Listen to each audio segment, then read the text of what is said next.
আসসালামু আলাইকুম। বাংলাদেশ বেতার, গোপালগঞ্জ। খবর পড়ছি সিফাত আবদুল্লাহ। মাদারীপুর জেলার নতুন পুলিশ সুপার হিসেবে দায়িত্ব গ্রহণ করেছেন এহতেশামুল হক। গতকাল তিনি পুলিশ সুপারের কার্যালয়ে পৌঁছালে জেলা পুলিশের পক্ষ থেকে ফুলেল শুভেচ্ছা ও আনুষ্ঠানিক অভ্যর্থনা জানানো হয়।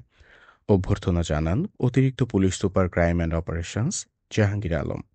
পরে জেলা পুলিশের একটি চৌকস দল নবাগত পুলিশ সুপারকে গার্ড অফ অনার প্রদান করেন। গার্ড অফ অনার প্রদান করে তিনি জেলা পুলিশের ঊর্ধ্বতন কর্মকর্তা ও ফোর্সদের সঙ্গে পরিচিত হন এবং দায়িত্ব গ্রহণ করেন।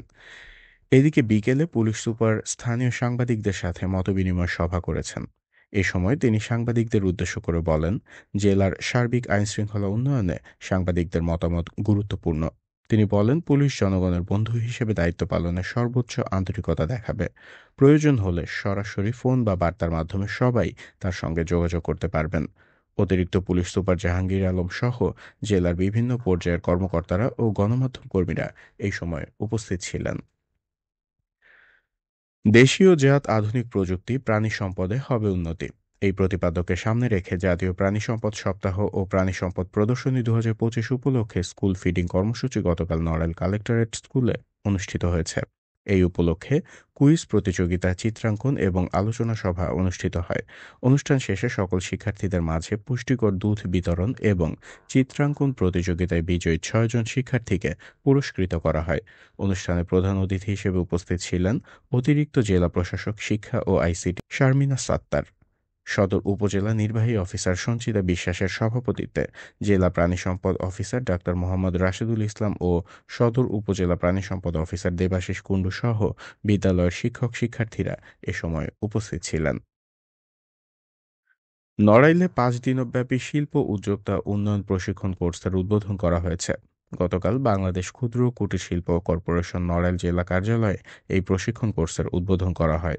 বিসিক নড়াইল জেলা কার্যালয়ের উদ্যোগে আয়োজিত উদ্বোধনী অনুষ্ঠানে সভাপতিত্ব করেন বিসিক নড়াইলের উপব্যবস্থাপক মোহাম্মদ সোলাইমান হোসেন। এ সময় প্রমোশন অফিসার মাসুদ রানা সহ সংশ্লিষ্টরা উপস্থিত ছিলেন।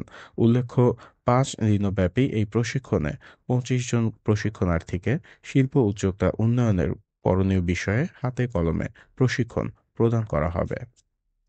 শরীয়তপুরে শব্দদূষণ নিয়ন্ত্রণে জেলা প্রশাসন ও পরিবেশ অধিদপ্তরের যৌথ অভিযান পরিচালিত হয়েছে। গতকাল সদর উপজেলার মনোহর বাজার মোড় এলাকায় মোবাইল কোর্টের মাধ্যমে হাইড্রোলিক হর্ন ব্যবহারের অপরাধে ২ ট্রাক চালককে মোট ১,০০০ টাকা জরিমানা করা হয়। পাশাপাশি মানমাত্রার অতিরিক্ত শব্দ সৃষ্টিকারী ৪টি হাইড্রোলিক হর্ন জব্দ করা হয়। জেলা প্রশাসনের সহকারী কমিশনার খালেদ মাহমুদ তামিম এই অভিযান পরিচালনা করেন। পরিবেশ অধিদপ্তরের সহকারী পরিচালক মোহাম্মদ রাসেল নোমান সহ সংশ্লিষ্টরা এ সময় উপস্থিত ছিলেন। এদিকে জাতীয় ভোক্তা অধিকার সংরক্ষণ অধিদপ্তরের জেলা শাখা গতকাল শরীয়তপুরের পালং বাজারে অভিযান চালিয়েছে। এ সময় একটি বেকারিকে অবৈধভাবে পণ্য উৎপাদন ও প্রক্রিয়াজাত করার অভিযোগে ১০,০০০ টাকা জরিমানা করা হয়। শরীয়তপুর ভোক্তা অধিকার সংরক্ষণ অধিদপ্তরের সহকারী পরিচালক জান্নাতুল ফেরদৌস এই অভিযান পরিচালনা করেন। এ ব্যাপারে একটি মামলা দায়ের করা হয়েছে। গোপালগঞ্জের কোটালীপাড়ার উপজেলায় বিভিন্ন বিলে অভিযান চালিয়ে প্রায় ২ লাখ টাকা মূল্যের ৪০ পিস নিষিদ্ধ চায়না জাল জব্দ করেছে উপজেলা প্রশাসন। গতকাল সকালে উপজেলার কুশলা ইউনিয়নের বিভিন্ন বিলে এই অভিযান চালানো হয়। পরে জব্দকৃত জাল উপজেলা পরিষদের সামনে আগুনে পুড়িয়ে ধ্বংস করা হয়। এদিকে গোপালগঞ্জের মুকসুদপুরে নিখোঁজের ৭ দিন পরে ইতি বেগম নামে ৪ মাসের অন্তঃসত্ত্বা এক গৃহবধূর বস্তাবন্দি মরদেহ উদ্ধার করেছে পুলিশ। গতকাল রাতে উপজেলার গোবিন্দপুর ইউনিয়নের লতিফপুর গ্রামের একটি পুকুর থেকে মরদেহটি উদ্ধার করা হয়। পুলিশ জানায়, ৩ বছর আগে তাদের বিয়ে হলেও বিয়ের পর থেকে দাম্পত্য কলহ চলছিল। গত ২৪ নভেম্বর বাড়ি থেকে বের হয়ে নিখোঁজ হন ইতি। ৩ দিন পর ২৭ নভেম্বর তার স্বামী থানায় একটি সাধারণ ডায়েরি করেন। গতকাল স্থানীয়রা পুকুরে একটি বস্তা ভাসতে দেখে পুলিশে খবর দেয়। পরে পুলিশ গিয়ে বস্তাবন্দি অবস্থায় ইতি বেগমের হাত পা ও মুখ বাঁধা মরদেহ উদ্ধার করে। প্রাথমিকভাবে এটি হত্যাকাণ্ড বলেই ধারণা করছে পুলিশ। ঘটনার পর থেকে স্বামী সহ শ্বশুরবাড়ির সদস্যরা পলাতক রয়েছে। সবশেষে আবহাওয়া।